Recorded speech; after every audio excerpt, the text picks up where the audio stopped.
You ready, Kane? I'm ready. Hey, what's up, everybody? Welcome to the Why do you keep cutting me HollingsWorthless off? program. He did this last time where he just cut me off. He doesn't care. He really did not wait at all. No, I know. not at all. I want him to Not be a talking wink. like that. What are you, hoity-toity? Hoity-toity. Yeah, Hoity-toity.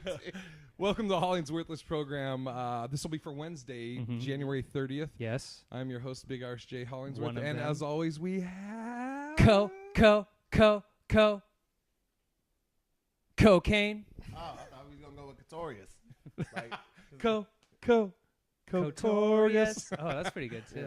And our guest this week is Yeah. a good buddy of mine, Tahir Moore. hey, guys. How's everybody doing out there in podcast land? You're the first guest since we've been videotaping these to address Good point. the phone. Really? Like to address the people watching, the potential viewers that we have on YouTube. That's 'cause crazy, man. Tahir's No one a- else does that. But you're also moving your mouth around without the mic, so That's true. Oh, That's true. now the podcast I'm people are sorry. like, Was it your first time? Oh. What a You know loser. what? Here's the thing. I'm just used to being mic'd up on professional sets. Burn, he got you. So He got you. shots there's fired. that. Your show sucks. You're part of the show. I know, but I didn't. My name's not on it. Hollings Way. So Tahir, Yes. that's actually, I was going to say maybe the reason he's addressing that. Tahir's a big TV/movie star. Yes, he is. No. Oh, now you're humble. TV, internet, not movies yet. TV, They're coming. internet. What does that mean? Oh, TV and internet. TV and internet, not movies yet. So commercials and TV shows, but movies are coming. They're Yeah. definitely What TV shows? done 2 seasons of Cops? Insecure. Were you a cop by chance? I was the cameraman. I was the cameraman. That's why I quit. There was a lot more running involved in cops than I initially signed up for. I was like, Jesus, man, get a fucking GoPro. Why am I running? Just give the cops a GoPro with the chest, yo. Yeah. Like, why are we just not using police footage? Oh. But I know why, because they always cover the camera. Ooh! Shots fired. But yeah, Insecure. On HBO? On HBO, two seasons of that. Brooklyn Nine-Nine. A couple shows on Bounce TV. On what? Bounce TV. Bounce TV, gotcha. And there's some more stuff I'm forgetting. Speechless on the ABC. Oh yeah. Love that show, by the way. Shout out to the whole cast. The cast is amazing on that one. Couple commercials, and that's Jay is gonna pick it up, bro. I don't know how many black guests you've had. I'm sorry, but what? black guests Okay. that you've had. I'm but like, I'll- black guests. Our voice care. I fuck up a lot of words. You guys are just gonna have to accept that. Don't even question it. Sometimes my tongue just quits midway through a sentence, and you be like, you just gotta decipher what that is, because I don't repeat myself. My I father got was you. a pimp that got us slapped. Wait, your father was a what? Pimp that You got just us repeated slapped. yourself. You son of a bitch. Oh fuck! He nailed it. got you. I got you, Dad.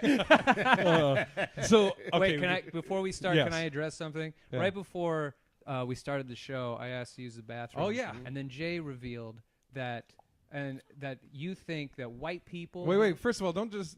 I said black people. Okay. Not like I was like, hey, man, Tahir thinks. All right.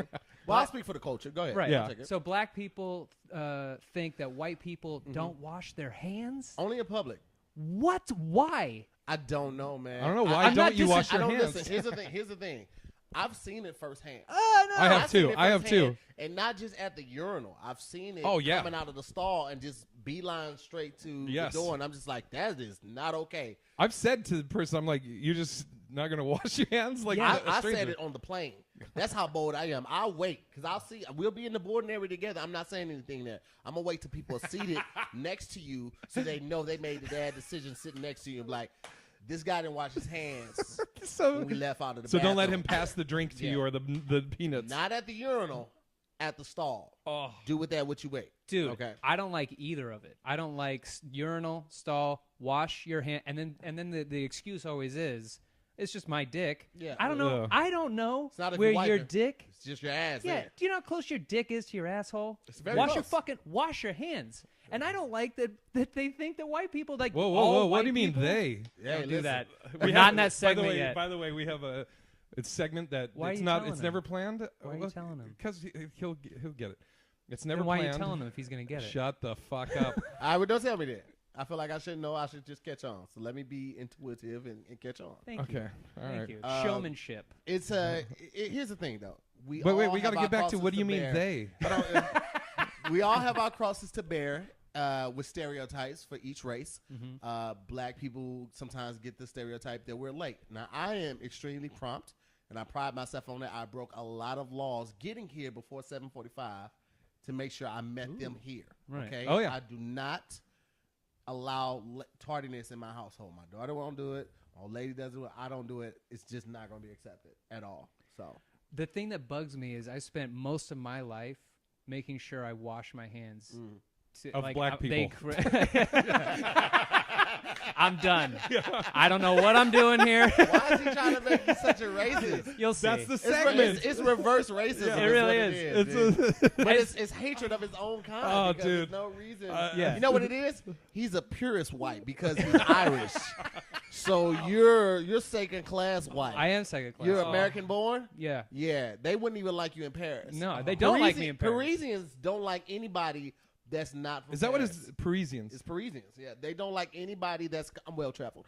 They don't like Ooh, anyone that is fancy. not Hoity-toity. like Yes, he is. first traditional Paris or Ah. Parisian. They just like even if you're from France, because France is a melting pot. They have a lot of people from Ireland. They have a lot of people from Africa. A lot of like Persian or Persian yeah. as well and Asian, Yeah. surprisingly. But they do not like anyone because when we went out there this past summer. You could tell, man. Oh, yeah. We were at the hotel eating, and this lady just literally walked by us 6 times, even though we were like, ma'am, Oh. bitch, ho, skank, listen. Yeah. Well, I did mean, not if you're address calling it. her all those names, Well, I we probably started wouldn't with want to ma'am. stop. We started with Yeah. ma'am. We started with ma'am, and then excuse me, ma'am. Then it was like, hey, ma'am. Then it went to bitch. So we gave her chances. Like a say ma'am? Were they a waitress or? Yeah, or- wait a second. Yeah. Oh, dude, they. It was just a customer. man. What are you looking for? Buy something. She would not do it. Yeah, I went up to buy a coffee. Every time I went to buy a coffee, they'd speak their language. Whoa. And then I would say, I'm sorry, I English. And then Oh, yeah, you went to immediate dead eyes, dead face. If they weren't in plain view, they would have shit in my coffee. Yeah, They probably. would have. They would have. How recently did you go? That was a few years ago. Okay. I hated That's every crazy single because second. I just assume that every white person has money. So I have Google Translate in my ear, so I was able to just No. You know, I I'm don't poor know. white trash. And I've been for 30 years, and I can't seem to climb my way out of it. You know what's so funny is that just to speak on that really quickly, because when I see homeless white people, Oh, yeah. I'm like, How? Yeah. How did you fail? Everything Oh, is given dude. to you. If you saw Fire Festival, they kept giving Billy chances because he was white. Dude. If Billy's name was DeAndre, Jerome, Dude. Brutus, anything like that, He would have been locked up at the Oh. idea. Oh, Fuck. yeah. I don't want to ruin it for people that haven't watched it, but the Netflix We one, talked about it on the last podcast. so- someone was willing to suck a dick Yes. Yeah. in honor of Billy for his belief. I don't understand it. I've never met a salesman that good. Look, I've been tricked into buying some stuff I didn't need, but it was never that big. It was always like, hey, do you need to wax your car? It's like, I have a 95 Tercel. I don't need to wax that thing. Yeah.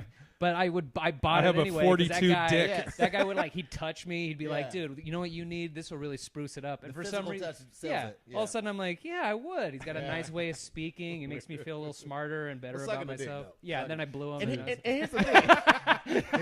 Here's the thing. It's not just the act of sucking a dick that's not what disgusts me. I don't want you to think that this disgust is being led by homophobia. If someone was like, Tahir, you could save this festival by eating this girl ass, I still would be like, nah, fam. That's the No, point it's I was 'cause he trying to was get. white. It's just And they don't the wash act their ass. of something that Oh, yeah. like private. Yeah. Just for some water, I'm like, fuck this water, fam. Yeah. Let them heat the water up from the ocean, get the salt out. That'd be fine. They No, did it on Survivor.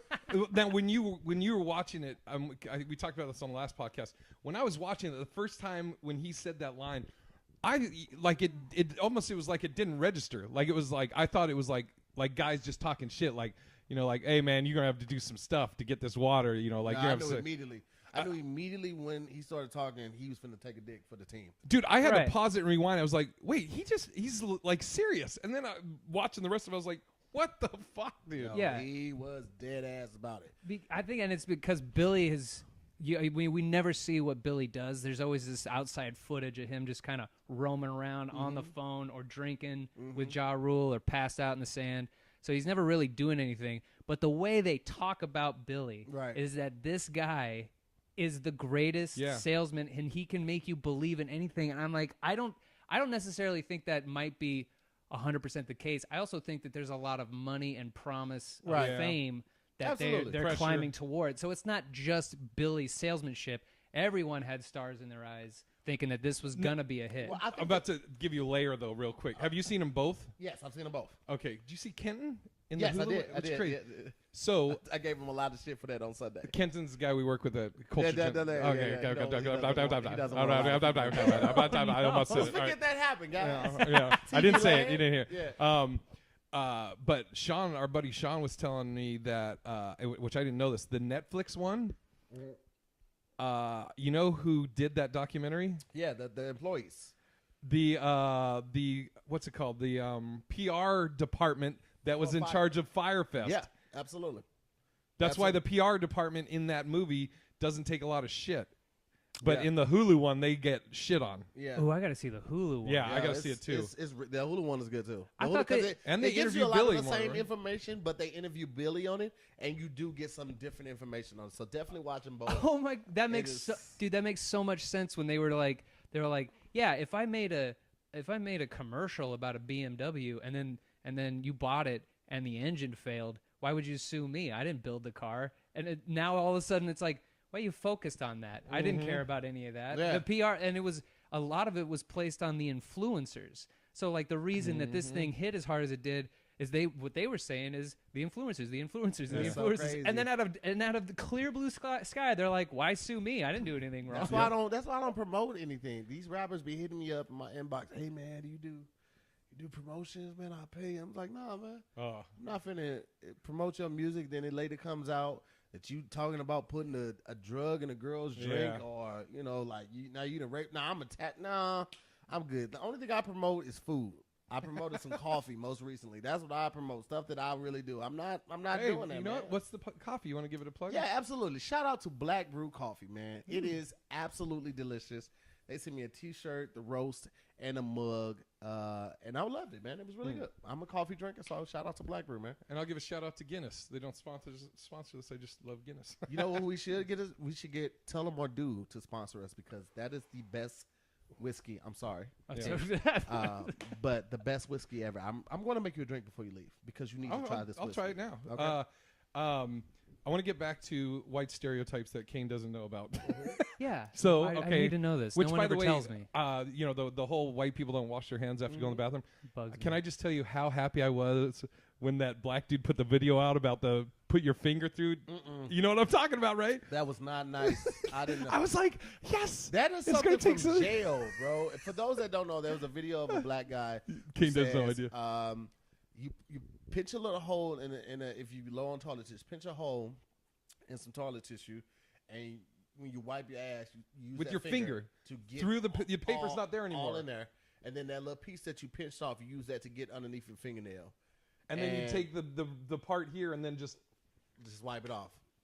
Let me say this though. If oh my! If I ever found out anyone had come over my house and did that, or any of my friends, I'm going to fight you in the middle of the street in front of all your elders. I don't care how far. I will fly your grandmother from Louisiana to watch you get your ass beat in the middle of the street. Dude. And I'm not going to lose. I would want. That's on God. I'm not going to lose. I would, if I had the money, I'd hire somebody to cut their middle fingers off, so they didn't have the ability to do that. They would just switch it up. Yeah, all right. Switch it up, well, every man. time they did it, and then they came over, and they had one stinky finger You and would one have missing to have finger. a camera in the bathroom to see him, and then you're creep. Then you R. Kelly. I don't know. Then you you like, didn't want to touch Shit, that. I was gonna be like, So now you've learned about white people don't wash their hands Yes. after the bathroom. You know about the wet dog. that we smell like wet dogs. When you get wet, your hair. Well, I don't have any hair, so. Well, yeah. But that one, you know what? I feel like that one's kind of faded. More so with dogs, we think more that all white people let dogs lick them in the mouth. That's another one. That one is really nasty to me. And then like the joke I do about the eating ass thing, and then the white people don't want to do like potato salad or something at the Okay, potluck. absolutely not. You absolutely. I love Jay. I would fight for Jay. I would fight for his honor, but I would never allow him to bring potato salad or greens to anything. Okay. Understand? Now I really, because I've heard this one several times that black people think that white people don't cook. Put good raisins. Food. That Weird I don't. shit. I've never had Apples. that. I've had apples and Cat potato hair. salad. If a person has apples cats. and potato salad, which is just that is ungodly. But just in general, you don't think that white people cook good food, like generally, or We're just talking about potato potluck salad? at work. we're talking like East Coast white and West Coast white. Okay. And probably Basically, northern, like Midwest, Montana. Central. No. Midwest America. on down, white people cook with seasoning. Yeah. Right. Okay. Yeah. Because if you go to a Deerberg's, which is like a super white store, it's like the Whole Foods equivalent of like a Ralph's. Gotcha. So it's the top of the tier, so to speak, but it's not as healthy as Whole Foods. It's adjacent. It's parallel to it, just not the healthy focus. Mm-hmm. The seasoning is gone. So somebody's using the shake and bake, and they put a little Lawry's on it and a little seasoned salt on it. However, anything above Missouri and anything to the west of Kansas City, no seasoning at all. Chicken is just fucking bland, man. It's just fried.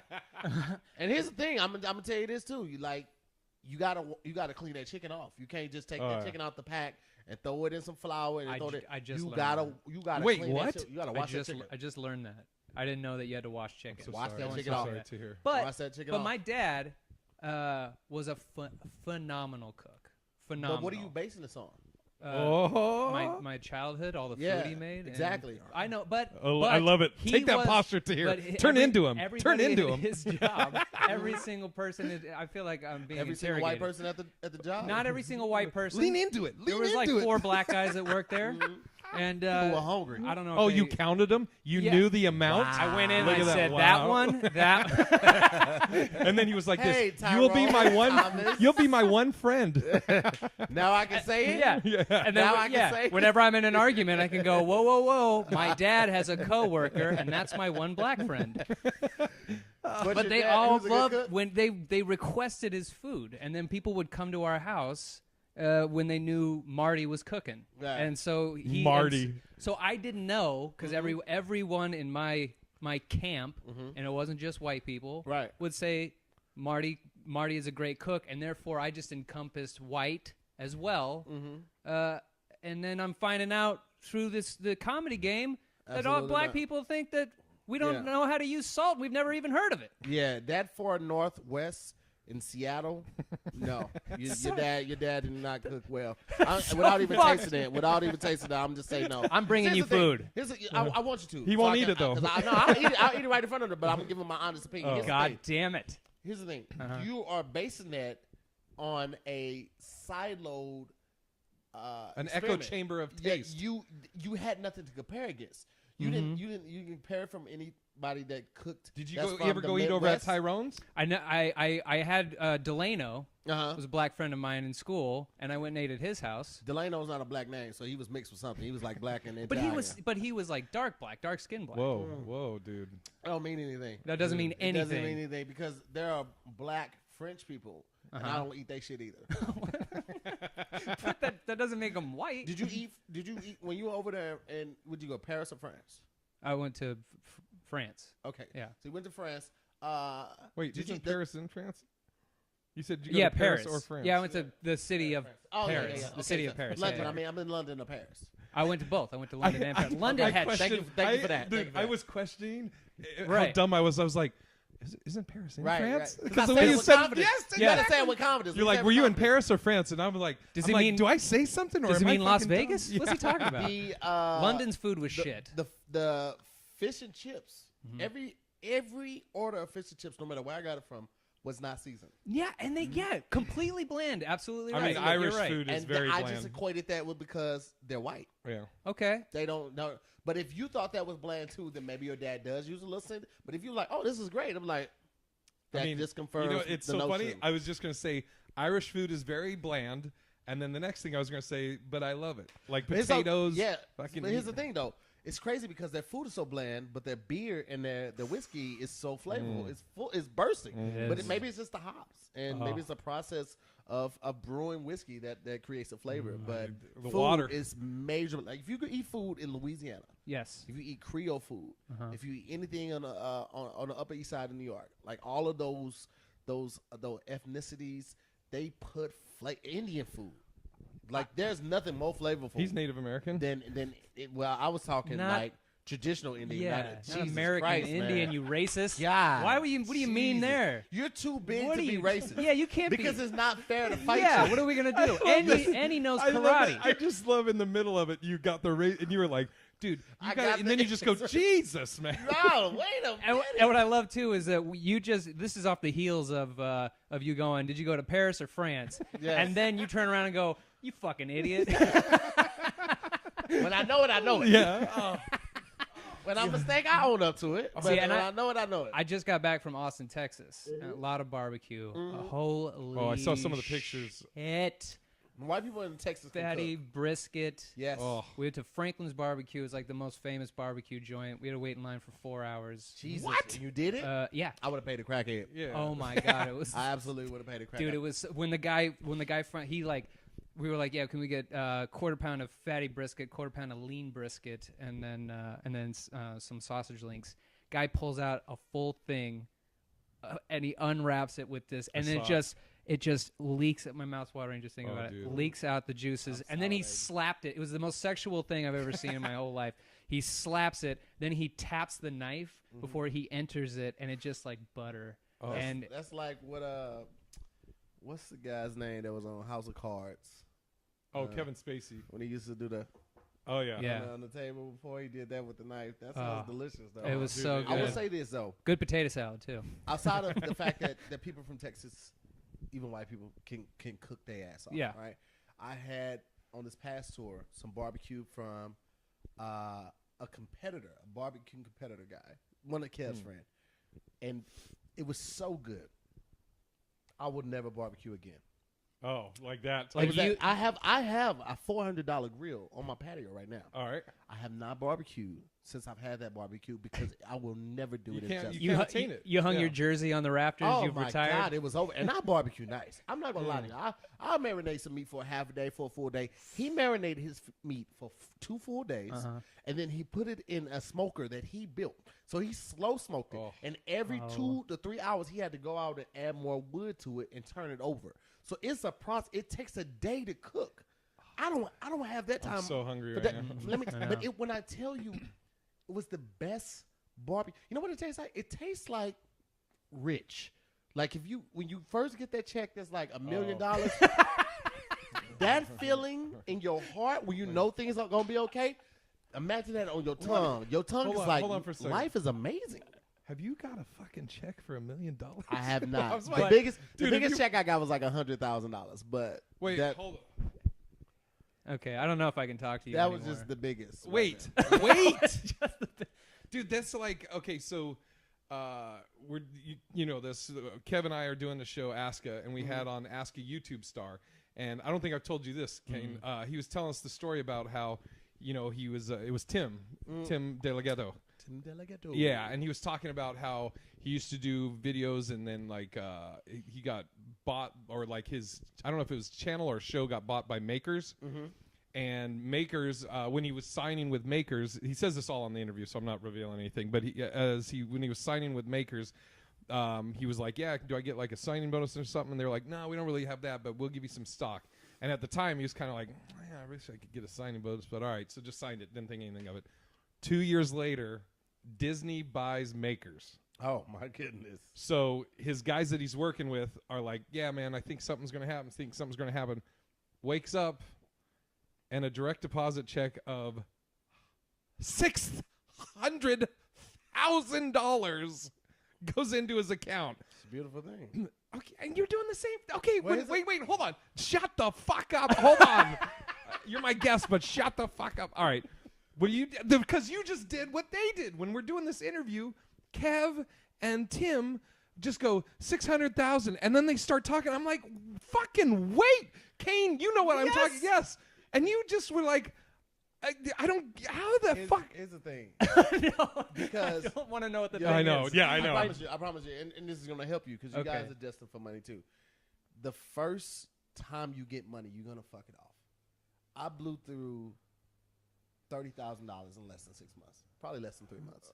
All right, and that's just like paying cars off, buying another car. You know, I spent a week in Vegas. And that week in Vegas probably cost me $8,000. Right? Jesus. And that's going to YSL buying $300 T-shirts, spending a $2,000 at a bar, and just for chicks that I'm never gonna see again. Like that first money that you get, you're gonna lose. I spent so much money that I owe $17,000 in taxes. I got the money in October. I had the money in October. I owed $17,000 by February. So let you know how much money I went through that fast. I bought cars. I mean, the cars I bought, I don't even have anymore. I sold them. You know, I bought 2 Novas. I have my Infinity. I still kept my Infinity. No, I'm sorry. I bought the exact same Infinity twice. I sold it once, and then I went out recently 2 years ago, and I just bought it again. But the first time you get money, you're gonna fuck it off, and so that was more of a learning experience than anything. And I just got a call today. I did Joker's Wild Snoop Dogg show, and his chance to win $50,000. Were you a contestant? Okay, my episode actually airs tomorrow. Oh, dope. Hey, so they called me. I forgot about it. They called me today. It was like, hey, your episode airs tomorrow. I just want to check the address so we can send you your check. And I was like, oh shit, I had forgot about that. Because I think $50,000. I'm like, that shit. Wait, like you won taxes, $50,000? The taxes. You can't say the taxes that come out of a check like that. Oh my you don't God. even get that full amount. I So don't it's just even. like, Oh, you poor thing. Can I tell you, when I got a job as a dishwasher at a Chinese restaurant in Puyallup, I've never. how do you Chinese? Think, how do you think that the plates I've- get clean before they plate the food and give it to you? My daughter does everything. Oh, I've okay. always had people. It's crazy. I've All right. always had slaves. So imagine. Oh my God. Shit. Now That's what imagine, Kane was going to say. Why? Why'd you do that? There's no. I wasn't even leaning Now in I'm that putting direction. racist shit Yeah. in Why your would mind. you? That's not the I segment. actually bring slaves though, It's- because I pay her and pay for her food. Oh, Kane and doesn't. everything. Yeah. These imaginary See, people.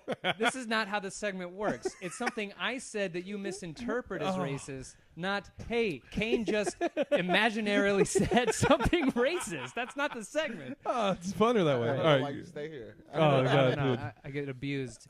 But imagine you gave your daughter, for washing the dishes, imagine you gave her $6.50 an hour, and she worked for 4 to 6 hours, depending on how many people the guy employed Jesus that week. Christ. Yeah. I can't imagine. Yeah. Even when I So worked at White Castle, I was making $7.50 an hour, and that was at 16.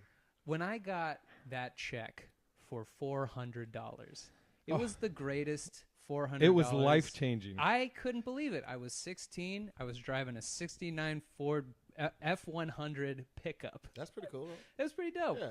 And it guzzled gas and oil at the exact same time. Well, that's because you had a leak. That's true. You got and we couldn't fix it. Yeah. You Yeah. couldn't fix it. You had major ELs. Yeah. Shit. And then I was making more money as a maintenance worker in Koreatown. You worked 2 jobs? This is a different time. This Oh, is a few years shit. ago. This is a few don't years know ago what when I that moved is. to LA. And I was making more money, and I remember when I got that check for $900 Oh, shit. to unclog people's sinks Uh-huh. and just repair their toilets because they sat on it and cracked it and shit leaked out everywhere. Ugh. And I remember hating that money. I got it, and then cool, it was man. That's cool. gone. Yeah. And then I got my new job, and I started to make money, what I'm doing now. And I remember getting that check, and I think I made it. And that check was for $1,500. And you are getting... How often, though? Is that bi-weekly or is that weekly? Yes, bi-weekly. Okay. He's like hourly? That's pretty good if it's hourly. I would say that. You're Pretty t- good. You're, Oh. you're telling me you're gonna fuck off. Eventually, when I get to a point where I make $100,000 check in one fell swoop, $100,000 is deposited. Life into- insurance. I'm just gonna be like, Just coming. whatever, Yeah, and I'm gonna go eventually, buy a yeah. car. That's you're Listen. guaranteeing that's gonna happen to me. The prophet, Notorious Big, said it best when he said, more money- Cotorius. Yes. He said, more money, more problems. the fact that I make, like I used to work for Tough Mudder, the mud run, the Oh, yeah. obstacle course. I worked for Tough Mudder. They would pay for my hotel, they pay for my flight and all of that. So in 1 weekend I would make $1,500 just hosting for 2 days. Now I make that for a performance, right? So now it's like, oh shit. Back then it was like, oh, $1,500. This is great. Now it's like a night, $1,500. But it's gonna get to a point where you make that in a day, in an hour. That'll be a set, one set, that's and a set. for each set. So you know. absolutely, it's gonna become more minuscule because your taste is gonna go up. You're gonna want more things. So for me, like trying to teach my daughter the worth of money is essential, but teaching her the worth of hard work is more important. So like recently she hasn't been doing the best in school. So those gifts right there, those are her Christmas gifts that we took from her. And I opened them in front of her so I could show her. Oh my God. This is what happens when you don't work hard. Because my daughter's tall, she's slim, she's beautiful. She has half her hair. Kendo! Oh, no. Kendo! Come here. She's funny. Yeah. And she has everything that you need to be an actor, Right. model. Oh, yeah. Look at her. Look how tall she. That's 13. Dang. Half her head She shaved. play hoop? Nothing. She doesn't want to do anything. Doesn't want to act. Doesn't want to model. Doesn't want to play volleyball. Doesn't want to play basketball. Does track half-ass. But this is what she is. Look, long legs for days, right? Doesn't want to do anything with it. All right, get out of here. You bother me. Watch, somebody sees her on this. She gets a modeling I'm gig. so Oh, yeah. mad because she ruined this couch. It's a brand new couch. This couch was $1,400, right? One of your checks. That's a little bit. I was gonna say it. Yeah, we got to come up. It comes with a nice ottoman. You don't see that, but she just ruined it today. So Hold on. So Do you know what I'm going to ask him? No. What did you say? It comes with a what? ottoman. Oh, I thought you said some word I'd never. I thought you were like, it comes with an autonomy or something, and I was like, a what? It comes with autonomy. Yeah. But I try to teach her that hard work is going to take her to the places that her looks and everything won't. So that's why I opened it up so she'll know what she's working for. You listen, because I spent the money, bought her the cologne, the perfume, bought a shoe. Those are shoes right there, some Vans right there. So she sees them every day. Can't wear them. As funny and as cruel as that is, Please tell him what your dad on Christmas. Oh, okay. This wasn't because I was bad or anything. My dad just sucked. So my dad one time, it's Christmas, big presents everywhere, and I always wanted a TV in my room so I can watch movies. I love movies ever since I was a kid, and I just sometimes I just want to break away from the family, and I want to watch a movie all by myself. And so that's what I asked for. It was a TV and a DVD player. And so sitting under the tree is this rectangular box and then this square box. So then he gives me the rectangular box first. And I open it up, and it's a DVD player. And I was like, oh, shit, that's great. But, Pops, I don't have a TV. So he looks at the the square box, looks back at me, looks back at the square box, so I get the hint. That's a TV. Gives me that one. I even look to check that it says, my name, Kane, from Santa. Not even him. And I open it up, and it's a bread maker. And then I go, hey, what's this? This isn't a TV. And then I think, oh, maybe it's like a used TV, which I'd be fine with because we don't have a lot of money. And, we buy our own bread. So then I open it up. No, it's a bread maker inside. He had wrapped the wrong gift. He had wrapped my stepmother's gift. We open all the rest of the presents. There's no TV to be seen. He didn't fucking buy it. So he bought the DVD player with no TV. Yes. Yeah, so I'm just sitting there with a DVD player. And then eventually I use my dishwasher money to buy myself a TV. Oh, your dad sucks. One time I got to tell another one No, real that's quick. fine. On my 10th birthday, love the Mariners as you can see, Yeah. and I have a great. summer birthday, and he's like, we're gonna go see the M's play the Yankees. Yankees, every time they come to town, it's always sold out because we have more New York Yankee fans in Seattle than we do actual Mariners fans. So we get third baseline seats. I love sitting up front. I don't like going. I mean, at 10, I didn't go to the beer garden. But even now in my 30s, before when I was drinking, I didn't like the beer garden. I like to sit, have my beer, watch the game. And I'm sitting there watching the game, and then they do the birthday announcements. The birthday announcements. Where you look up and it says, happy birthday to all who decided to have their birthday in Safeco Field.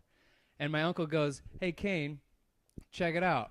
So we're watching birthday. Birthday announcements are gone, and my name is nowhere to be seen. We look over at my dad, and he's like looking away at other people, just twiddling his he just forgot to do it. It was the plan he and my uncle had planned. I didn't know that was happening, and he didn't tell my uncle. He forgot to do it. Oh, Dad sucks, The bro. best is his uncle going, hey, Kane, watch what you're not getting. And then up on it is a TV. Oh, dude. Oh, fuck. Yeah, So, I'm sorry, man. But to all that to get to, do you think that it would have been better not to open them up in front of her and just have that lingering, what is it that they got for me, just sitting there every single day? Nah, it's not super villain enough for me. Oh, all right. I'm a super villain, man. I want you to see every day. I want you to see what you can't have because you're not working hard enough. Okay. Dude, I toss her room because she's so tall I can't whoop her now. I toss her room. I got that when I used to work at a jail, just to keep her on her toes. Sometimes she don't even do nothing wrong. I just go in there and I flip every fucking thing over, man. I take her shit, and it's counterproductive because I'll take, like, she has a wall thing that with the cubby holes and all Yeah, that. yeah. And the entertainment saying, I'll flip that shit over. Then I have to go in there and help her pick it up. it's like a good cop, bad cop. Yeah, but it's just so you know, stay on your shit because I'm never not gonna be on your ass. Yeah, don't And rest. but the reality of that is, it comes from my mom, what she instilled in me, and I try to instill in my daughter. We're in a time where, and I feel that even though that we've made a lot of great progress, statistics show that black women are still paid way less than white women, paid less than black men, paid way significantly less than white men. And my mother coming up always used to tell me, you got to work twice as hard and be twice as good as the white man or the next man. And we've got away from that. So I try to teach my daughter, like, you can't be late. You can't be mediocre. You have to stand out. You have to work hard. Otherwise, you will get overlooked and overpassed every time. So that's why I'm so hard on her. People are like, yo, you too hard on her. It's like, no, fuck that. She might not like me right now. She'll respect me. Dude. And she'll be successful in 10 years, and that's all I can hope for. Dude, black fathers, like, lesson teachings are the best. So Matt and Mark Garlington, you met him, who I grew up with. Their dad was the pastor at Maranatha Church, and they're family to me. So here's just a couple of lessons that John Garlington Sr. taught Matt and Mark. So one time, me and Matt are in the living room playing video games. You hear Matt's mom just go, honey? And so then Dad gets up, goes in there. Then you hear, Matthew. So Matt gets up, leaves. Matt's gone for like an hour. He comes back. I'm just playing video games, chilling. He comes back in, and he's going like this. I'm like, what, did your dad punch you in the arm, or what happened? He goes, no. He goes, I left the toilet seat up, and so my dad made me lift it up and down for an hour. Put the You toilet were playing seat video down. games for that long by Yes. yourself? Yes. Holy Dude, shit. Another one. That's hilarious. Dude, but to this day, down, right? Absolutely. Another time, Mark, big brother Mark, he's got a hot date. So excited. Irons his clothes. Again, me and Matt are in the living room playing video games. Mark goes to the store, left his clothes on the ironing board in the living room. You don't leave your clothes in the living room. Mark goes to the store. He comes back, and he yells at it. He's like, hey, what? And we're like, we're freaking out. Long story short, somebody, Dad, took all those iron clothes and tied them in knots.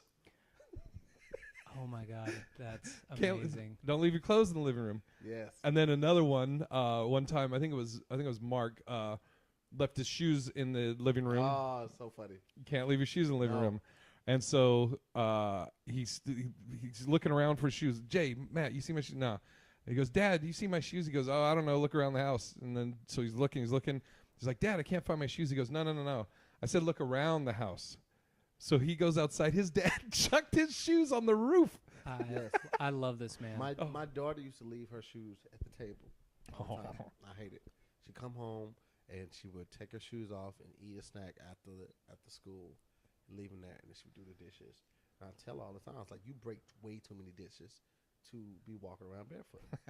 So now she got the house shoes on, but she still leave the fucking shoes at the table. So after telling her 3 to 4 times, I just started throwing her shoes away. Oh my God! I threw them straight in the trash. And then, I love it. so like for 2 months of her life, I threw away all her clothes and I made her dress like a cartoon character. So I bought her 7 of the same pair of jeans, 7 shirts, and 2 pair of the same pair of shoes. Oh, That's amazing. Because I don't, what I fucking say goes. Yeah. I give them a lot of leniency. But when I fucking put my foot down, I say, this is what it's going to be. And you don't do that, I will make your life hell. I told her, I was like, you're going to love school because you're going to hate being here. I will ruin your happiness. You will have no peace here. I will toss your room every fucking day until you understand that what I say is word. It's the Bible, then there's me, and there's nothing fucking after that. What about dude. mom? There's nothing fucking after that. Right. That's it. Oh, dude. Because I don't want for anything but your success. I know Right. what you're capable of. What you're doing is bullshit. You're trying to entertain these friends who you're not going to fucking know in 5 Exactly. years. Yeah. You won't know these people in 5 years. You're trying to impress them, but they don't give a fuck. They don't. I had a kid at 14. I was catching the bus by myself at 10. Yeah. I was forced to grow up at an early age, so I know what kids are capable of, and she's smart, intuitive, quick-witted, everything. So I know what you're capable of. I see your greatness. You don't. But it's okay. I'm going to help you. I'm going to help you get some glasses. You're going to see the shit. So do you feel that you're more lenient on her than your parents were on you? Well, In the scheme of, because I know you're hard on her. But yeah, I think there's a great balance and duality of it because I'm hammering nails. Her mom comes across and polishes those nails. So there's What a a good great- balance. What a great metaphor. Yeah, there's a great balance with it. And even though her mom might not like every nail that I hammer, she would never question it. That's good. In the background, she'd be like, "Hey, I think we could have." Yeah, you guys talk But behind. in front of her, she Yeah, would yeah. never question it. And to have that type of stuff, because my daughter isn't my biological daughter. Like when I met my old lady, she was 2 months pregnant with my daughter. So I'm not her biological dad. And then we fell out and we got back together later. But she never has questioned my parenting because she knows I would never do anything Right. to jeopardize her questioning that. You know, Yeah. her faith in me as a father. And more than anything, it's because I want her to be successful. Mm-hmm. So even if she doesn't agree with something, she will always back me up and support me in front of our daughter. That's great. I don't know if King knows this story. I don't know if Kev posted it on his thing. When I was about 18, I think it was either my senior year of high school or I was at community college. I was still living with my dad, and I came home, and my dad, he was like, "Hey," because I have 2 half sisters, my mom, but nobody else, and so my dad, he's like, "Hey, growing up, did you ever wish you had like siblings or anything?" And I was like, I told this story this weekend. "Yeah." This last weekend, I told. And I was somebody like, I'm like, Matt, Mark, James, they're like brothers to me, but but I always thought, it might be cool to have like a little brother, an older brother. And he goes, okay. He goes, well, you got a sister. She's 21. I just met her.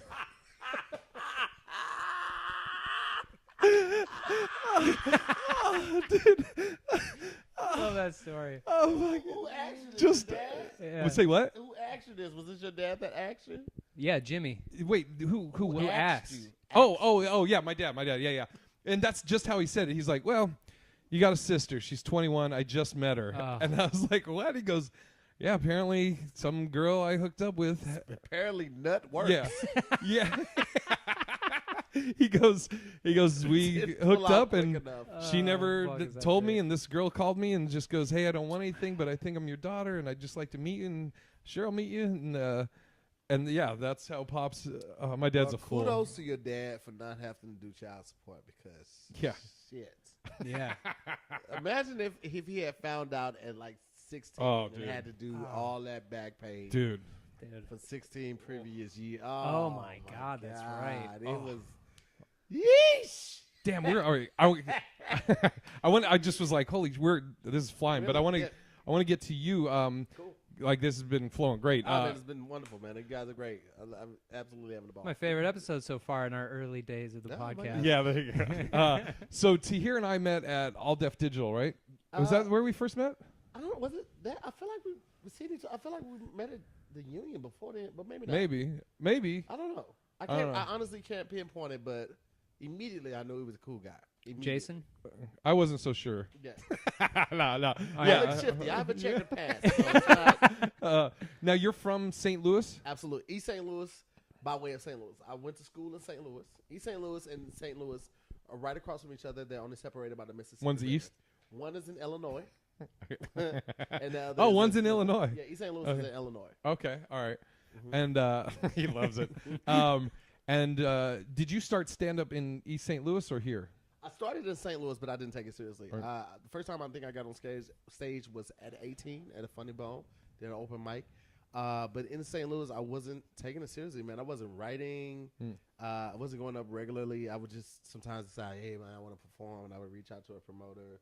I was kind of known in the city, not like I had the juice or anything, but people knew me from hosting events because I was a great host. I was always a great host, hosted a lot of stuff in college. And so people would, on the vouch of that, people would give me a lot of stage time and stuff like that. So, but I've always, like, comedy and being funny was just always something that was just second nature. Yeah. And then you moved, when did you move to LA? 2009, October 2nd. 2009? Yes, sir. Dang. So 10 years you're coming up on. I'm coming up on 10 years in October, yep. And you're out here, you're doing stand-up, you're acting. Did you start acting right away? I did not start right away, man. I would have loved to say, yeah, man, I came out here just killing it. But no, man, it's no such thing as an overnight success for most people. The acting really didn't start taking effect to maybe like 3-4 years ago. Significant acting. No offense, but I'm so happy you're saying that. Because like I've been here now 5 years. You've been 4. Yeah, and it's like and we talked about this a little bit. Like I think I might have talked about it on the podcast. I know I've talked to you about it. Is that one of my resolutions or goals, whatever you want to say for this year, is I'm really following Kev and Tony and you. I told you as with the social media thing. I haven't done it like where like I got to look at it as a job. I got to do it every day and all that stuff. And I think last year that was kind of what you did, right? Yeah, last year I made the transition from posting like every couple of days, whenever I thought something was funny, to posting every day, and it made it significant. I probably gained 50,000 followers in a year, something significant like that, 50 to 60,000 followers in a year, just by being committed to it, man. And getting people to repost it and share it and tag people. That's the most thing. And right now, I'm like 10,000 away from 100,000. So now I'm starting to hashtag last 10K to 100K. And then tomorrow I'm actually going to do a video about why I'm doing that and to get people to rally behind it and champion it on and, commit and be invested, because I can't do anything without my fans, my supporters. I really prefer to call them supporters than fans. Because I'm the same thing. But fans is so weird to me. Fans, it is. It seems a little presumptuous to do that. But also, fans are people who come and you never see them again, and there's no connection. I feel like supporters are people you have a relationship. You have a relationship. They support the cause. They buy my shirts. They share my statuses. They share my flyers. They share my videos. Those are supporters. Give me supporters. I'd rather have 100,000 dope supporters than a million fans. Right. Because fans aren't going to buy shirts after the show. They might come to the show, but they're not going to buy shirts after the show. They're not going to take pictures. They're not going to wait for you to recollect yourself that they're giving you all on the stage and then go out there to take pictures with them. But that's why I go so hard, because my supporters really care about my success. Yeah. They tell friends about me, and they share my videos, and they see me in the streets, and they be like, yo, when you did that one video, they remember. When somebody remembers the video that you posted like 2 years ago, right? Like that resonates with you on a different level, man. Like a fan wouldn't do that. A supporter would. So I can't do anything without my supporters. So now, very thankful. When you were doing that, was there one video that sticks out in your mind that you were like, oh, this is working? Oh, yeah, absolutely. I did a video about how you can get your soda back from the person at the drive-thru window, and they don't wipe it off first. And I was like, it's just lazy. It's just lazy. And I was like, because of that, I'm taking a pound of napkins. And don't ask me how many ketchups I need. I don't know. How big are the fries? I'll think of the fries. Like I don't Right, know right. how would you season them. And that video really did the numbers. And I was like, oh snap! And then it was crazy because I did a video like a year and a half before that with Adele, and it was a spoof on that, and that one did numbers. But the DMX one was my first video that did like 100,000. And what was that one? That was I had took a clip of DMX on stage. It's like when DMX performed for like half the world. He had on the red overalls. And he Right. performing. He's like Keisha, and he's doing what these bitches want from a nigga. And What was the name of that song, Kane? What these bitches want. there you go. That Yeah. is actually the name of the song. Dang it. So What do you think? I'm gonna slip up on this show? now who's the racist? Yeah. Now you start Yeah. to see it. I just Trey. want to make sure he knew the song. Okay. I love that song. So Do you sing it? I did a Occasionally. clip of him going through the names, and while he's going through the names, Oh fuck! had I people did. in the I saw front, this. and they're looking at each girl because each girl is named the name that he's saying. Right. And so then they kind of part, and I was like, ha ha, you motherfucker should have got you a Thelma. And nobody fucking with a Thelma. I had a Blanche last week. And that's back when Instagram was doing 15-second videos. And DMX reposted it on his Instagram, Dude. and it just Holy shit! fucking took off, man. So that was my first 100,000 view video. And were you just like, I took a nap. I woke up to it. oh, And I woke up and my Instagram was like, I was like, this is crazy. It was like 500 notifications. That never happened before. So That yeah, freak was you out? crazy. I asked that to Kev, but when I did that, I thought a sex tape had leaked. I honestly was like, fuck, dude. I'm ruined. yeah, how's that not scary to just all of a sudden you like your phone and it's just Yeah. and it keeps going down on Yeah, the thing. when it starts happening regularly, you just kind of expect it. But oh, like, we get it. it's not even that. I'm just saying. I know. Like, it's crazy. 'cause, Hoity like, toity over here. God. from 70,000 to 90,000 where I'm at right now, it was a significant change. Like my videos at 70,000 were doing like 4,000 views, 5,000 views, but now at 90,000, my videos they average 15. Damn. So Tony averages 22,000 in like the first 30 minutes. So crazy. Jesus. Like mine's cap out around 30,000, 40,000, but he averages that in the first 30 minutes, if not the first 15 minutes. Can you imagine? That's fucking crazy. Like it's just like more money, more problems. Like the more that you grow, the more that those things start to show themselves, and it just becomes regular, man. You know, So, Summerella? yeah. So we did Aska with her, like I think it was Aska Viral Star, and she was talking about when she posts something, I think she said like within a minute or 2 minutes, if it doesn't have 300 comments, Yeah. then she'll delete it. And Kev was like, "What?" And it's so interesting, like for me to see Kev freaking out like that. Yeah. Because like I guess she has like 3 million followers. I never deleted though. I remember when I first started posting, I was saying about people deleting their videos because they didn't get the numbers that they want. I'm like, yo, who you doing it for? Yeah. You Oh doing it yeah. for fans, or you doing it because you like what you put out? Right. If you only putting out stuff because you think the fans are gonna react to it, that's not the craft. You don't love it. Mhm. I do my videos because I think it's funny and I want to share something that I think is funny with my fans. So it's kind of like when you dumb something down for an audience. Right. Like I'm not dumbing it down for you. I'm not watering it down. I'm giving you my thoughts, pure, unaffected by anything else other than my creativity. Yep. I'm not doing it for 1,000 comments. I'm super appreciative of the comments. Like my engagement is crazy. Videos average between 150 and 300 comments, but that's for the duration. If Yeah. she's getting 300 comments in the first 3 minutes, Yeah. you know what I'm saying? Like, Yeah. but I'm not doing it for that. Yeah. I really like what I do. I think the stuff that I do is funny, and I just want to show other people. One of the things you did that I thought was so dope, it wasn't on. It's the stories. It wasn't on your feed. You would. I think you would do it every Thursday. You would have like 6 to 10 stories of you. Like you would show a picture. Yeah. And then tell a story. Like you're like, this is funny. I remember this. And then you talked about a buddy of yours that passed away and everything. Yeah. See, I'll be watching, man. I I see, do. man. Thank No, you. dude, it was. I thought that was so dope. I was I like, ran out of pictures. it was sick, yeah. And do you? So basically, if somebody didn't see it on your story, it's gone. They're Yeah. not gonna see Well, it. I mean, I think I still have it, and I can maybe repost it, or they may be able to go. I know it's a way that you can look at past stories and stuff like that.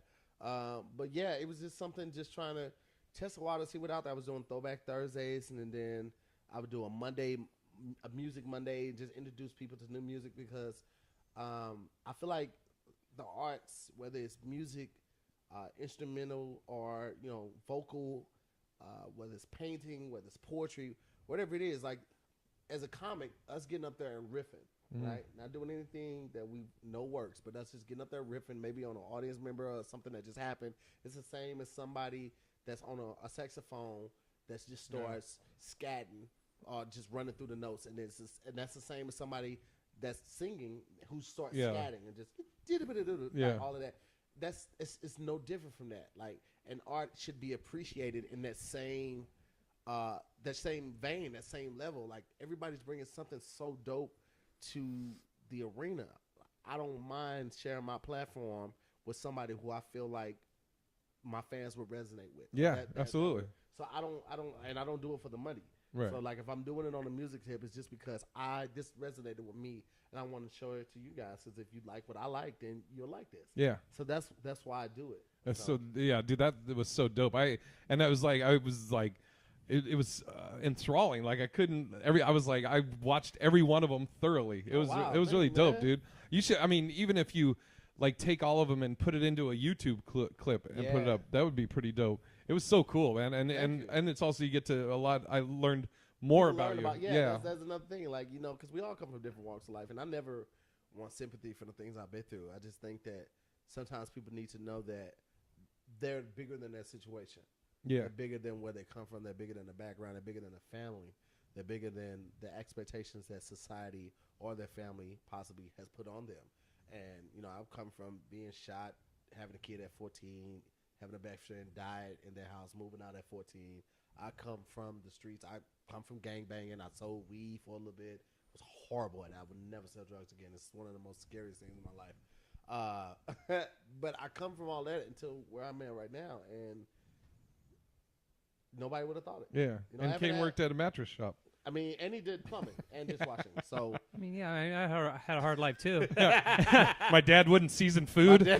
right there. Oh, I was going a different way. I did a TV in my bedroom. Yeah, I had a DVD player. Well, now all of a sudden my stories sound like shit compared to all that. Bro, it's and you know what? But you know what? I'm bigger than all of that. All There those you go. experiences. See, I'm Those listening. experiences make you who you are, and they did nothing but help build character and put me in a position to make sure that my daughter never has to go to that thing. Right. Had I not gone through it, maybe I wouldn't have been a good father. Yeah. You never know. So those things shape you into the person that you are to help you be. Man, had you not gone through those bad experiences with your dad, maybe you would not have had the wherewithal to discover you need to stop drinking.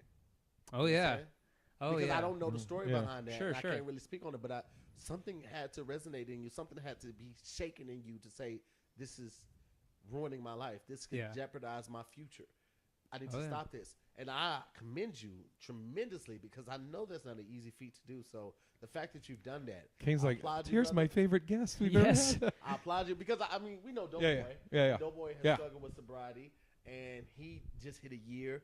And I know I stopped for a month at the end of November for all of December. And initially, it was, oh, my God.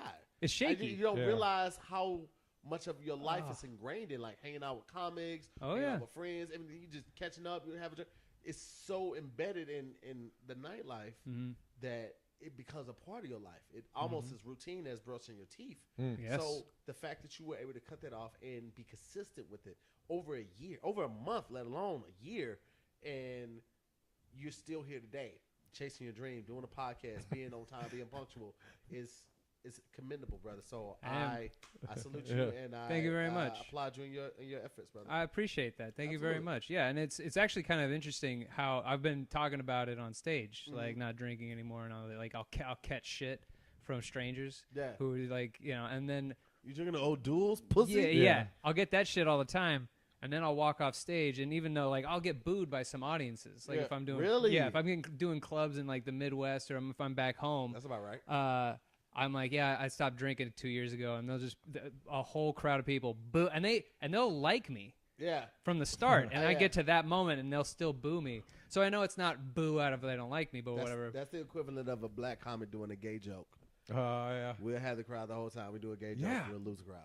Really? And an all Well, black you know crowd. that. Yeah, we And an said all black crowd. black Mixed audiences do crowd. not like gay shit. Mixed crowd, I'm fine. All white crowd, I'm fine. All black crowd, I would lose my life. That's so interesting. Yeah, is. you know Wow. that though. You No, I did know a that, lot but of I didn't know black it was rooms, like just a dead stop. Oh I know my they've God. dead Dude. stopped. They dead stop on me because I'm just not whatever. I stopped Yeah, vibing no. with them. They But don't. They don't. I didn't know.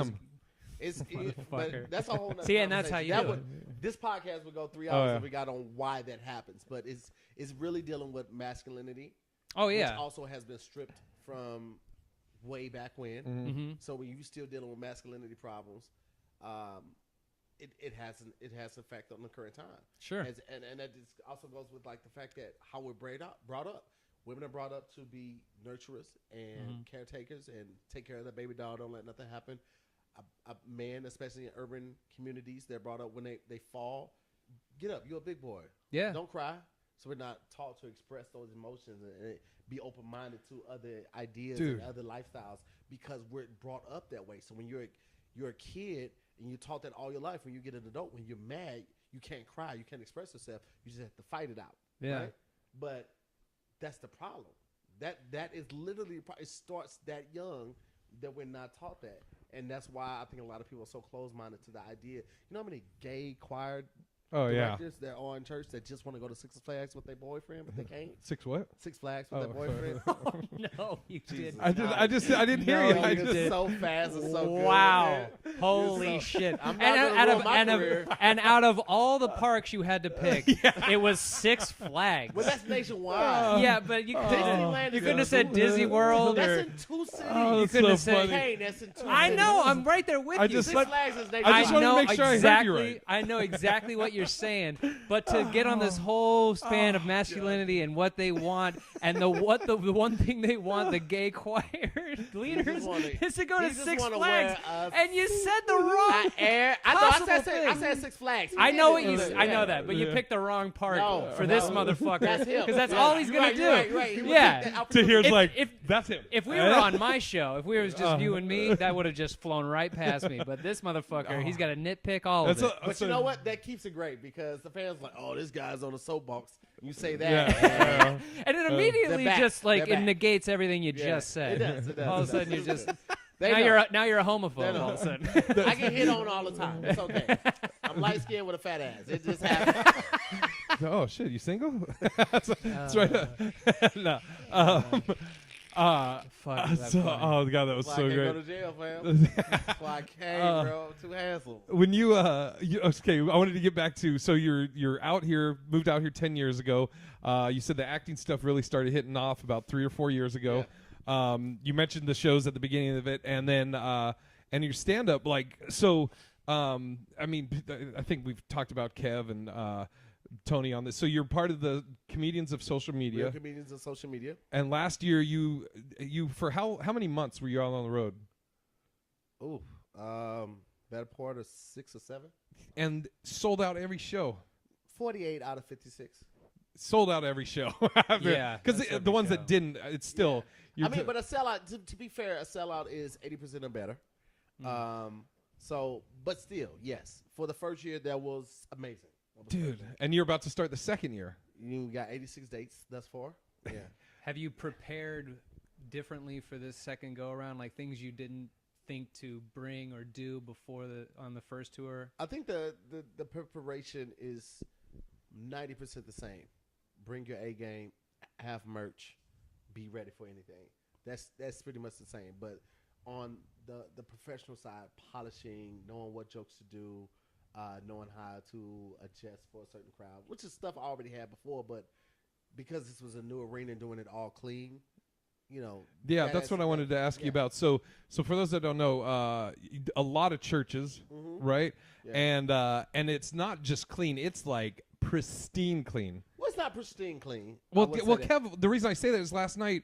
So last night, Tahir and Kev and Tony were at Flappers, and Kev was like, "Yeah, watch, and if you have any tags, let me know." So he was doing a joke where he was talking about the tuck PNC. Yeah, and I said, "Oh, you should say tuck here," and he's like, "I can't say tuck in church." Yeah. I'm like, "You can't say tuck in church?" It's all about the context, you know, because tuck is directly tied to a penis. Yeah, but Yeah, I know.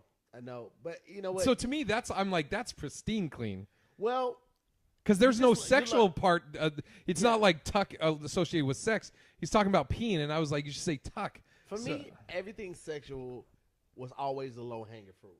Yeah. Because if you start doing comedy in your teens, like 17, 18, all you know is sex and maybe some underage drinking, maybe smoking.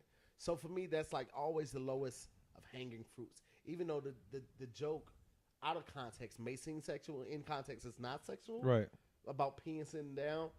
However, if it relates to a penis or a vagina, I feel like it could be taken out of context and be placed as the. That was so interesting to me because I was like, I've done corporate clean, I've done clean before, and like for me, like what is considered like really clean is like no sexual conduct, no swearing, of course, and usually no politics, and no religion usually. But see, that's the thing.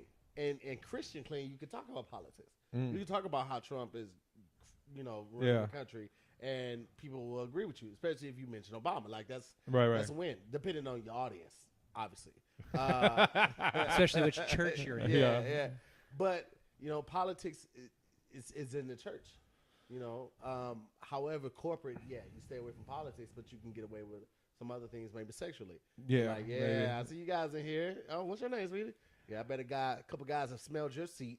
Like you can't. Is that church? I can't wait to Sharon gets up and go to the bathroom so I can get of that seat. Like you get away with that possibly at a corporate gig, but you can't do that at church. Right. So there's always a give and take. There's always a caveat for the audience. You just gotta, gotta learn it. Did you have like your first few shows an adjustment or like getting your sea legs, so to speak?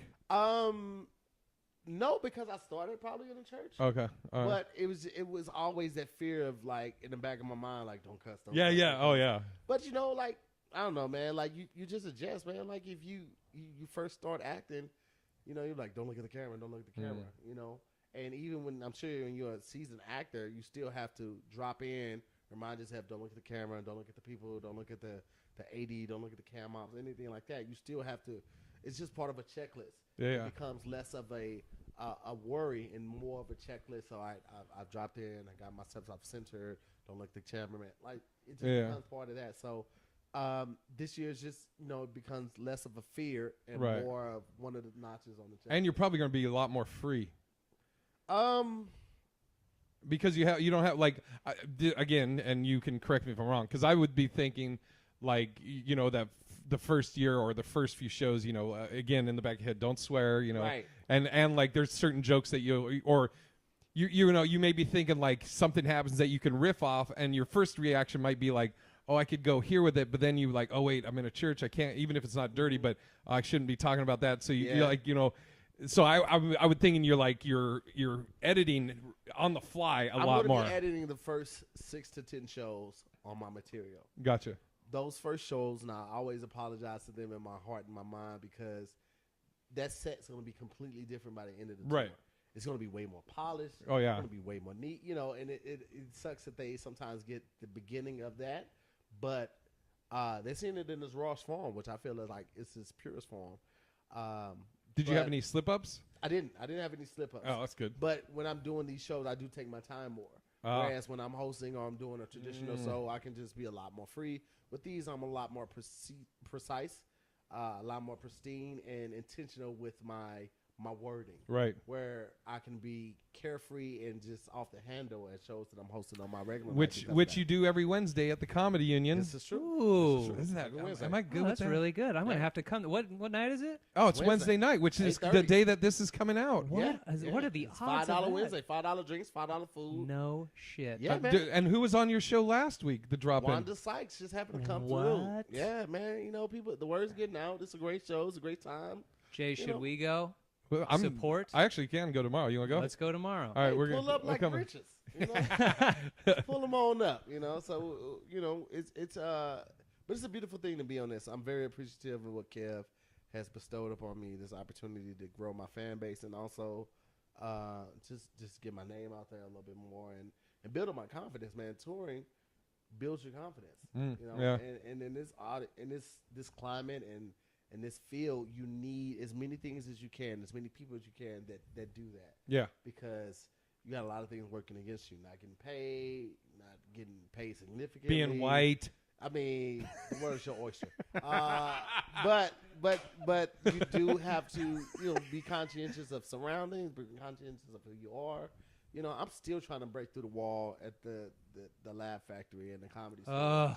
If it's not an urban night, I'm usually not booked there. You know what's funny is I remember, and it's so crazy because it's like, you'll get when I say it. So Nate Jackson, when he, I think it was maybe 2 or 3 years ago, and we were talking, and for those that don't know, Nate's got huge following. Yeah. Nate's a crusher. Yeah. On One any of the funniest guys I know. Yeah, any room, black, white, whatever, crusher. And he hit me up asking, which is funny because I look at him like, I'm like, dude, you have all these followers. You got the world is your oyster, so to speak, And he hit me up about trying to get into Laugh Factory and the improv. And I was like, and I'm always like, I'll do anything I don't feel like I have any pull or anything, but I'm like, absolutely, I'll go hang with you. I'll introduce you to people and do anything I can. I think I had him meet me at the improv, and I think I introduced him to somebody, and he actually ended up getting in or a spot at least from that.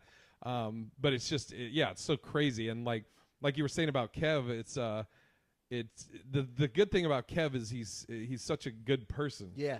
And awesome. And like somebody was asking me about because I was telling about the project Kev and I are working on, and they're like, do you trust him and how and all this, and I was like, I trust Kev. Bless you, by the way. I trust him. I was like, Jesus, get it over with. Come on, what is happening? Guys. Every time? Jeez. Every time. It's always 3 to 7. That's my so grandmother used to annoying. get so pissed at my grandfather. My grandfather would. I used to say he'd have like Tourette sneezing where he'd be like, and my grandmother would eventually be like, just die already, Jesus, get it handled. My girl, not to get off on a sneeze tangent, but she'll go, Oh. it's just one, but it's.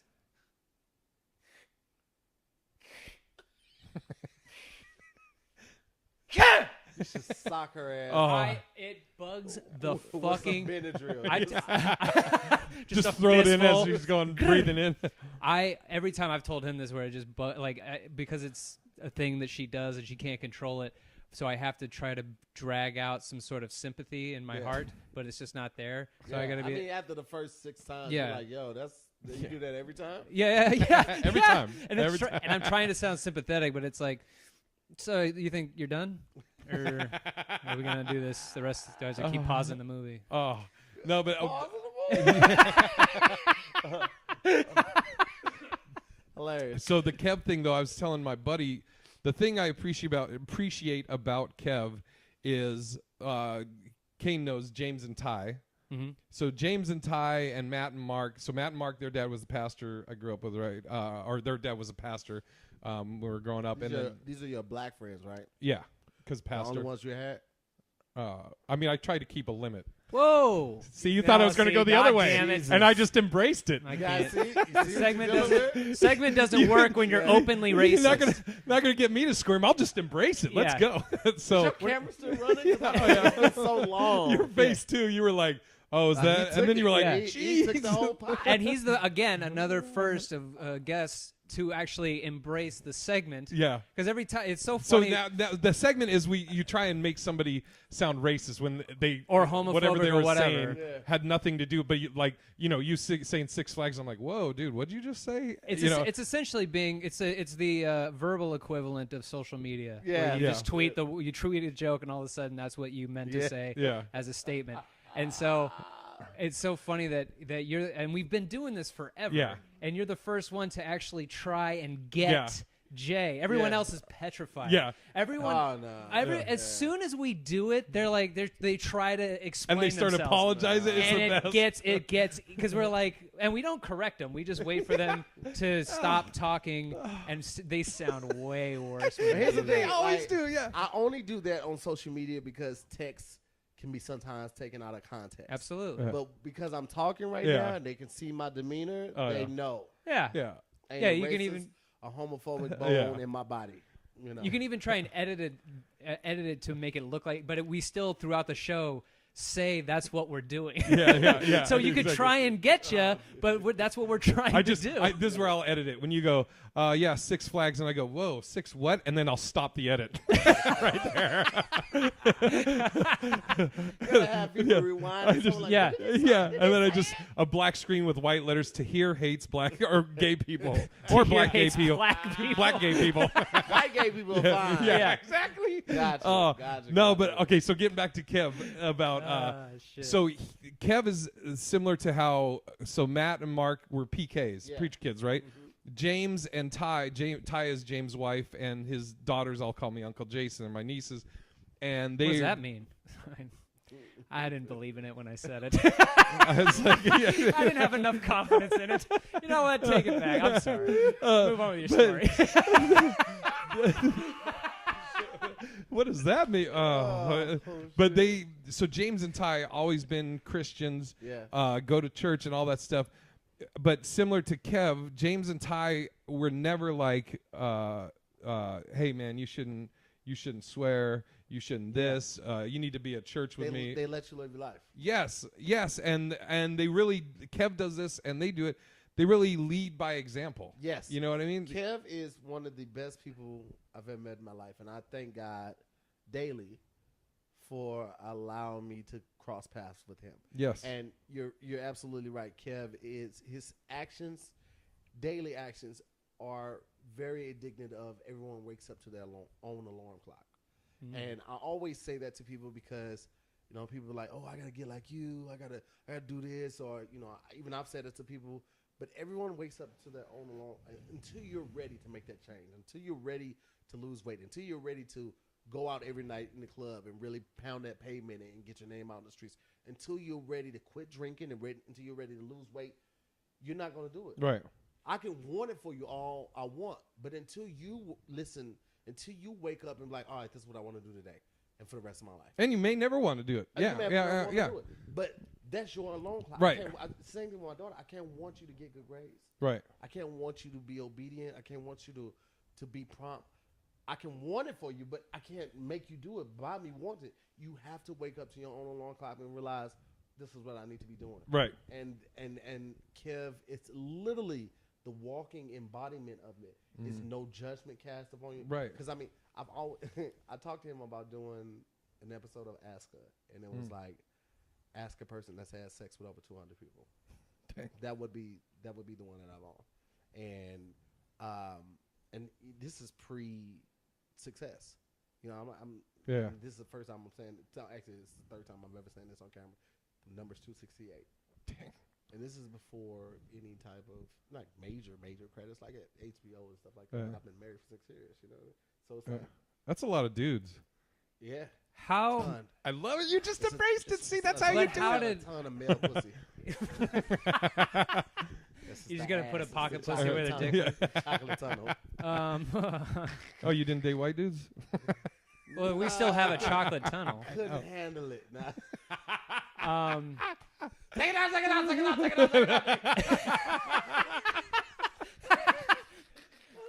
So you just It's gonna ruin me. Take it out. You just swore off white guys after that? Well, I put seasoning on my dick. That's a soundbite.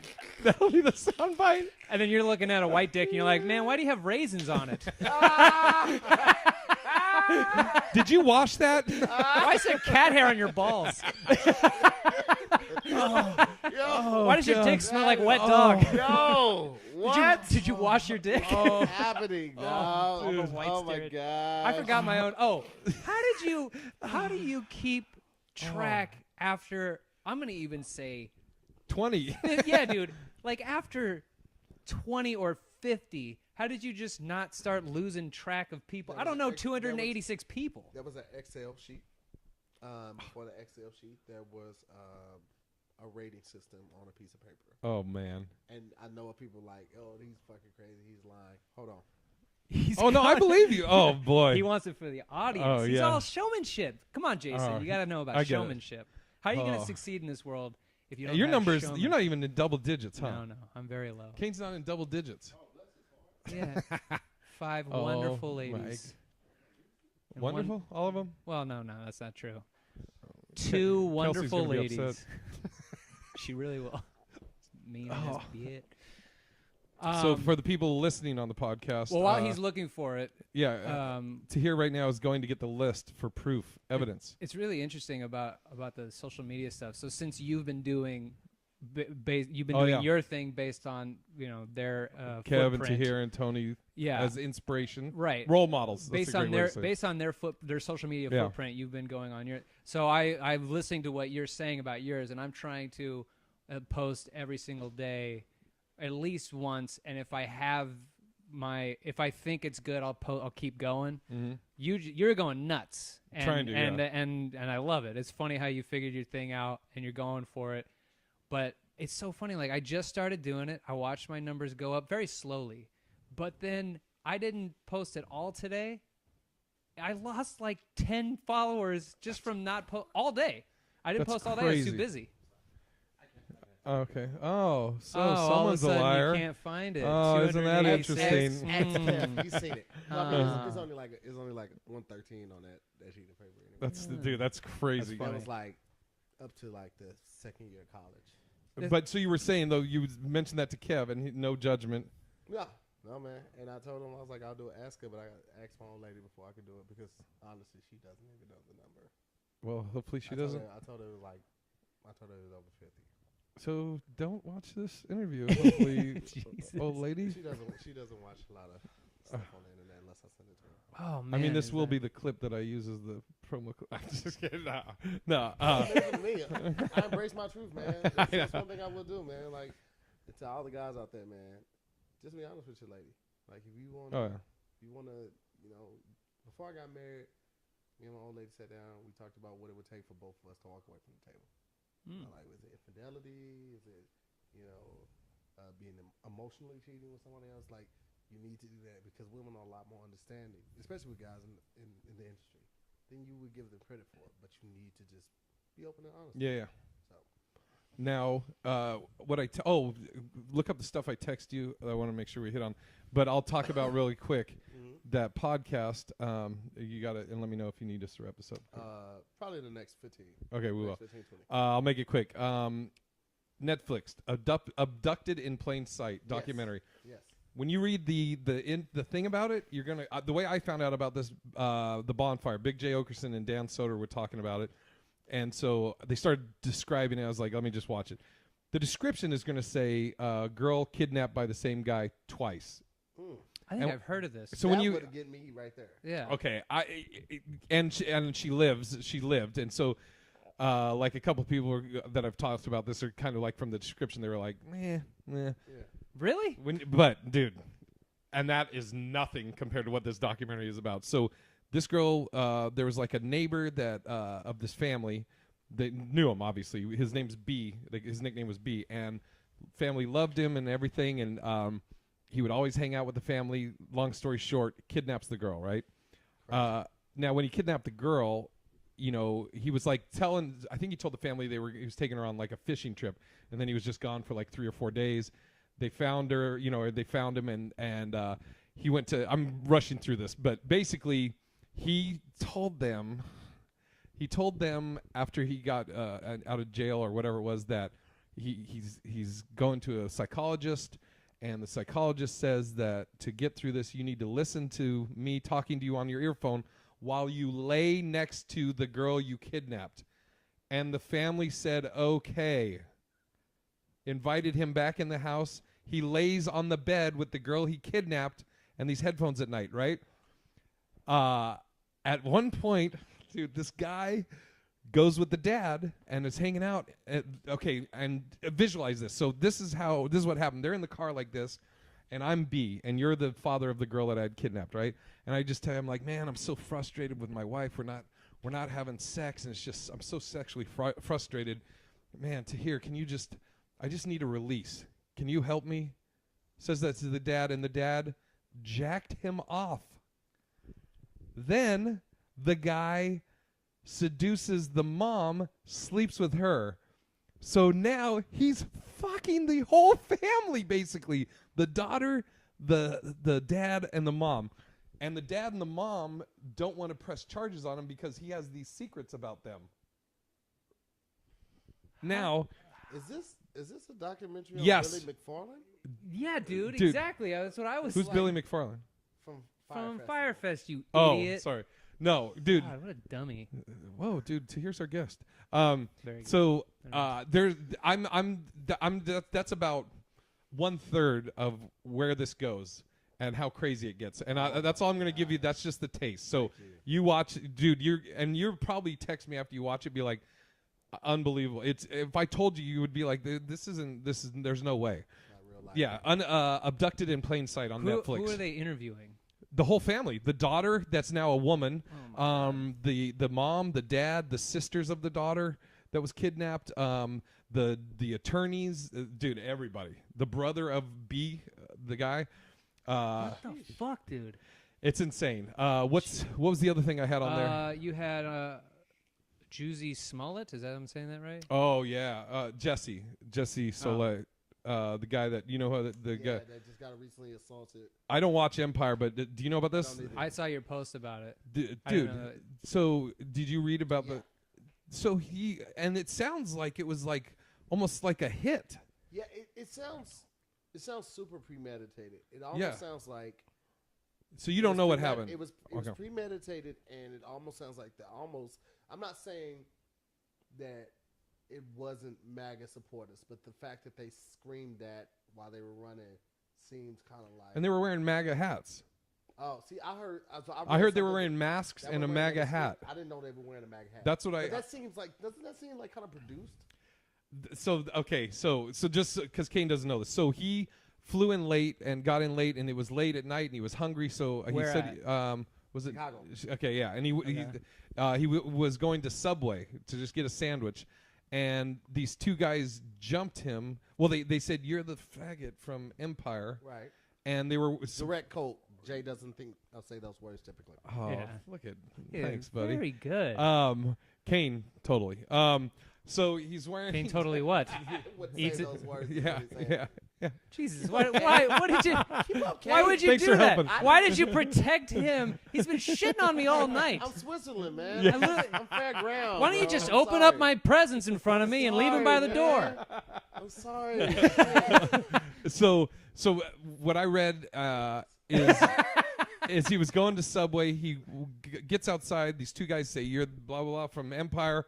They're wearing masks, and from what I remember, they're wearing masks and MAGA hats. And he tried to defend himself. They beat the shit out of him, and they put a fucking noose around his neck. While they were beating him, and then in running or fleeing, they said, "This is MAGA country," and I feel like it would be weird to say that it was a super premeditated like that. We're gonna do this, and we're gonna blame it on Trump supporters. But it's weird if they did have on MAGA hats because that's so identifiable. Yeah. And then for them to scream it as well. Now, regardless of that, it is just it's the ugliest form of attack that you could do somebody to put the noose around their neck. It's already bad enough that you attack the person, but to put a noose around their neck is just. Well, not only that, the thing that I fucking lost my mind today about it. I posted on my Instagram. CNN reports probably or what was the wording was like maybe a hate crime. Attacked in a possible hate crime. I said they put a fucking noose around his neck. What How the is fuck? that? How is And that they called him possible? the F word. Yeah, dude. And then it said black. You're the black F word from Empire. Dude, and yeah, it's just it's interesting that you say that because I was like, again, this has nothing to do with Jesse as the victim in this, but it's like. It was weird because it made it sound like they were waiting for him. Because if you are a MAGA person, a person that's a Make America Great Again, you probably don't watch Empire. Yeah, exactly. So to know that this guy is a random guy at night, a black dude at night, it's probably cold. He's probably bundled up. It's definitely cold. And to just immediately go, "Hey, ain't you that dude from Empire?" and then start wailing. It does have a setup feel to it. It's as weird as watching you put the microphone between your breasts. I just don't understand. I just don't. I don't get it. Yeah, it's odd. It is odd. Not a lot of that. You just sit it there compute. so comfortably and so confidently. He's been doing it for years, and Yeah, it's you know, at first, the first 30 times he does it, you're like, why the fuck do you do that? And you actually, why do I have this erection? Yeah. Why am I so turned on? It's so weird. It's so weird, but yeah. The dude's comfy. Dude, you can do it too. Move your fucking hand. Let go. I've lost a lot of weight. It's gonna fall. No, it's not. Don't fucking try and make it. See, look at it. Don't hate. Okay. It's So, kind of comfy. Had I known that, I would have been doing this the whole time. Yeah, see? See? I would have been doing that the whole time. See, yeah, yours is manufactured. yours is the picture of guys crying on Facebook. That's manufactured cry because nobody gets it on the first try. So, like, if you're crying on a picture, that means that's like the sixth selfie, and you prolong that cry just to get that picture correct. And I don't support that. So, but yeah, so. That I found the whole thing disgusting. Yeah. But the fact that all of the facts that you stated, like they came immediately. It wasn't an afterthought. It was like, well, how did they know he was going to this one? Right. And why were they wearing this hat? Like if you're doing a hate crime, typically you don't wear anything identifiable. Right. That's why you wear all black. Yeah. So the fact that you wore those, like, you're not that proud. If you're that proud, you'll just wear a Klan outfit. Right, you know what I mean? So I feel like it's something more to the story that we haven't heard yet. Either way, it's still despicable. Yeah, and Jesse got the shit kicked out of him, which is awful. Fractured rib. I think like 3 fractured ribs and some other sort of like split face. It's very disgusting. But and so I want to know how this. I am definitely how this ends. I'm curious. And then Fox News. They spent the day reporting weather. Yeah, CNN was the one that put probable or possible hate crime. Oh, CNN. And I was like, fucking possible? Yeah, it's like, what? I What don't. does it take for you guys to What is that? Yeah, what is that? But CNN, That's it's weird. Usually more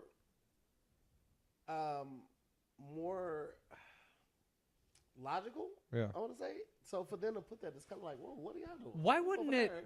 Wouldn't it make more sense to say that it is a hate crime, right? To then drag traffic. If you're gonna try and be newsworthy, right? Mm-hmm. If you're trying to get a headline that'll get people there, why not just say it's a hate crime? Well, they know. Why put the qualifier people, possible? The people who do go to CNN are going to see it and going to be outraged and they're going to talk about it, which is going to force more traffic to the website. Possibly. Dude, it's like something like that goes down. And then CNN's like possible hate crime. Let's get it out there and talk about it. Yeah. And have the discussion. Could it have been? And then they lay out all the evidence. And then Fox News was reporting on weather. And then they were saying, like, especially during all the government shutdown stuff, they're reporting on a little kid who said he hung out with a bear. Did you see that shit? I did not. Somebody during all this the Trump government shutdown before the Jesse stuff. They didn't report on any of the government shutdown stuff. They're just like, hey, did you hear this story about this kid who came home and said he hung out with a bear? Oh, I did see something about that. Yeah, that is. It's like so they just don't want to. They just don't want to say he's fucking it up. They have blinders on and they look in the opposite direction of anything that Trump does. So they won't that like there's Trump news out there. It's a possibility of Trump supporters doing these hate crimes, possible hate crimes on CNN's side, and then they just won't. They won't fucking touch it. Absolutely. Well, that's fucking mind-boggling. Like 5 people. It really is comfortable, isn't it? Yeah, it's controlled by like 5 people, dude. Do you know that Disney bought Fox? Yeah. And they also have ABC. So they're control of 2 major networks. They have the Marvel and Star Wars empire. I mean, the franchise. Like they control. Oh, Disney's everywhere. Yeah. Of everything we watch. Do they own ESPN too? I mean, I don't know. Do they own ESPN? Get it? You guys remember ESPN too? It's got awkward. No. I'm so glad you said it. Come on, guys. There was ESPN. Buddy, you're sitting in it. I remember ESPN too. It's like MTV too, but it's like. Thank you. I just didn't get the joke. The reference. Well, he said, they own ESPN too? And I said, well, they probably own. Okay, got you. ESPN. You know what? I got the joke now. It just you know what a good joke. I know. You know what I'm gonna do? I'm gonna carve out all the times I made you laugh, and then we connected, and then I'm gonna put that in place of this. So it's just gonna. But I do the editing. No, you're not. Not this time. I'm going to cut out all the times he laughed. I'm just. This has almost been 2 hours. Yeah. You got All right. a lot of editing. We're gonna. and I bombed once, so I mean my odds are pretty good. That's pretty good. Yeah. That's pretty good. So all right, so we'll wrap it up here. First of all, thank you for doing the show. Absolutely. Yeah. We're gonna have you plug in a second, but we'll do so. It's the HollingsWorthless program. So we have a worthless of the week or worth it, or worthy, whatever you want to say. Okay. I'm gonna. So my worthless, and you can think about it while we're doing this. My worthless of the week is club owners that ban you from other clubs in like the area. I'll tell you off this that happened recently, but in Seattle it happened when I took the job as the house MC at Parlor Live. I was banned from laughs, and I've never understood clubs threatening you or being like, if you do this club, then you'll never work my club again. And be like, yeah, but they're giving me work. Unless you're outright bashing the club, right? And they find out about it. Mm-hmm. But if you're just working, no, I'm talking about places that'll say if you do this club, right. That's what I'm saying. Which is in my city or whatever. I agree with you. So that's my worthless. Unless you're like working those other clubs and going, hey, fuck that club, then they have there's a reason they're banning you. Yeah. But if you're just working the other clubs, that's ridiculous. That's my worthless. It's very good. My worth it. Yes. I got a worth it. I want Austin, Texas. Is amazing. It's basically just Portland. It's essentially. They say Austin keep Austin weird. Yeah. That's where it was originally at, right? Dude, every bar is just open with live music. That's beautiful. It's delicious food, taco trucks, as far as the eye can see, and the Uber of electric scooters. Yeah. You just download an app. And you and they're fucking everywhere. Yeah. They're fucking all over the city. So I'm just zipping around the city, just eating good food, watching 5 other people get hammered, while I sit there with my soda water and cranberry juice. What are you on your fucking period? There you go. And so I would say Austin, visiting Austin is dope. And dude, Lime scooters. And since I never even paid attention to the LA streets, like people walking around, until I got back. I saw 3 different people riding around on Uber electric scooters. Yeah. Now I can't stop seeing them. Yeah, they're everywhere. Dude, they're great. So that's my worth it. Those scooters are dope, and Austin's the best. Dope. You have a worthless or a worthy or worth it? Worth it would be cocaine. It's pretty good. It can save your relationship because even though it's an upper, it gets you ready for the party. It's a downer for your boner. So I've never done cocaine. Yeah, cocaine will make you right. So it saves your relationships and keeps you from cheating. How's that save your relationship if you can't get a woody? Well, you're not you mean if you're out away from your girl? Gotcha. Okay, gotcha. So kudos for cocaine. That's the first worth it that we've had is cocaine. Yeah. And you should. If you do mine, you got to do it off of my thumb, my inner thumb. I'm not putting it on nobody else's. Well, you wash your hands. I wash my hands. Yeah. If Wouldn't you do that and off a white if you and I person's. did coke together, doing it off my thumb. you could do it off my thumb. I have perfect. I'm not putting my valve on your. Why is there raisins in this cocaine? It is like it wasn't in it when I poured it out the valve, but all of a sudden on his thumb, that's raisins. Cat hair. And No, actually, that's when I season is on the coke. That's when I put salt. Come on, that was pretty good. Come on. I didn't want to give it. He's like, come on, man, not 2. That wasn't Don't that give bad. me 2 on the same Come show. on. All right, give him your plugs. Tahir Moore on all platforms. Spell it out. TAHIRMOORE. On Facebook, my fan or supporter page is only the Tahir Moore, but on everything else it's just Tahir Moore. Very easy good. to find. Why didn't you do to hear more on Facebook? Because that was my personal page. Oh, so you did have that too. I think it's very smart that you have everything is to hear more. I really I thought don't it want was. people to have to look too hard. Right. I really thought that was it's swinging very my way this efficient. time. You get one username, you Instead, got them all, right? I thought Tahir was on Go my ahead. side. Go ahead, No, Kane. Why don't never you give him? works out. Kane, I'm still on your side, brother. Thank Go. you, Well, Tahir. wait. And I can't wait to follow. I'm going to do it right Hold now. on, I'm going Tahir. to follow you. Hold on, I'm Tahir. everything. Before you say you're Can't on his wait. side, Yeah. Kane, why don't you tell him Oh, your God. social media You know handle? what? You know what I'm just going to do? No. Tahir? We do Here's this what I'm every gonna- show. Can Just I fucking just tell do my? me. I will. All right. Can I get to it? Go. On my own time. My other worthless is your fucking dumb bracelet. You But like go it? ahead. It's pretty good. No. I just got it today. I know. I didn't pay any money for it. I'm trying it out. Apparently, it's not working, so I'll take it off tomorrow.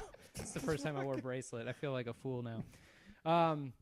But I have a show, my album recording March 24th at the Ice House Comedy Club. Two different sets. Yeah. 2 different shows, same night, March 24th. Free tickets. You can get my ticket link on my Instagram, which I'm always on, at Kane Holloway on my Instagram. There's Dope. Also, So he's at Kane Holloway on everything. and you can find the links to my other things on that Website, Instagram page. KaneHolloway.com? No. Oh, your website's not KaneHolloway.com? I mean, we've gone through this. but Okay, I'm so wait, looking for hold on. I want to Tahir make sure, Moore just so on everybody's Instagram. clear, your Instagram is Kane Holloway? Tahir Moore right here. Your Instagram's Fantastic. Tahir Moore? I just followed you. Okay. Check it out. Okay, so your Instagram's Kane Holloway. Yeah. And your website's KaneHolloway.com? KaneHollowayComedy.com. Oh, okay. But, What's your Twitter? You know what? I'm never on it, so there's no even reason to promote it. But if I needed to and somebody wanted to, it's at I am Kane Holloway.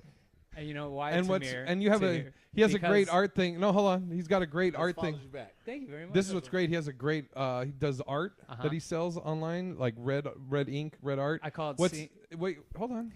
What it's on Etsy? It's on Etsy. So it's at etsy.com.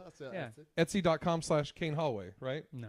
Oh, what's It's etsy.com/seeing red art because it's all black. Yeah, I'll show you. so hold on. So we have Kane Holloway on Instagram. Yeah.